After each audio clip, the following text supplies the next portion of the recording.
Income বেশি হয় হয় হয় সংগ্রামী খয়রাতি ভাইগণ, দেশের যে পরিস্থিতি, সবকিছুর দাম বাড়ি গেছে। যেমন ডিমের দাম আলি কত?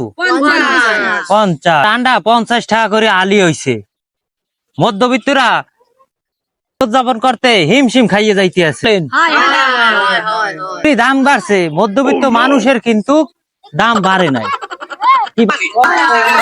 এই মধ্যবিত্ত ফ্যামিলির ভিতরে প্রায় কিন্তু খয়রাতে নামার সম্ভাবনা আছে।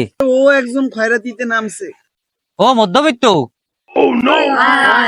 হ্যাঁ, মধ্যবিত্তরা কেন খয়রাতে নামবে জানেন? কেন?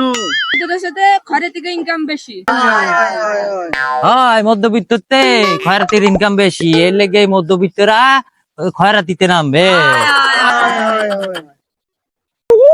খয়রাতে নামার ইজ্জত আছে। আমি মাসের ইনকাম কত? আমি প্রতিদিন 3,500 টাকা ইনকাম করি, আর এখন আমার যদি পাওনা থাকতো তাহলে আরো বেশি ইনকাম হইতো। এই তো কথা। মধ্যবিত্তরা দেখা গেল যে খয়রাতির ইনকাম আরো বেশি। ওরা যদি খয়রাতিতে নামে 40 জনে কিন্তু কোন 40 জনই খয়রাতি হয়ে যাবে। এরপর কিন্তু মোরা আর খয়রাত পামু না। যদি নামে হেগুলাকে মোরা পারমু না। হেগুলাকে টেক্কা দেওয়ার জন্য মোরা একটা সংগঠন বানাইতে আছি, যে খয়রাতির সংগঠন। এখন ট্রেনিং দেওয়া হবে। এই সংগঠনের একটা সার্টিফিকেট থাকবে, যে সার্টিফিকেট ছাড়া কেউ খয়রাত করতে পারবে না। হ্যাঁ, ইচ্ছা করলেই কেউ খয়রাতিতে নামতে পারবে না।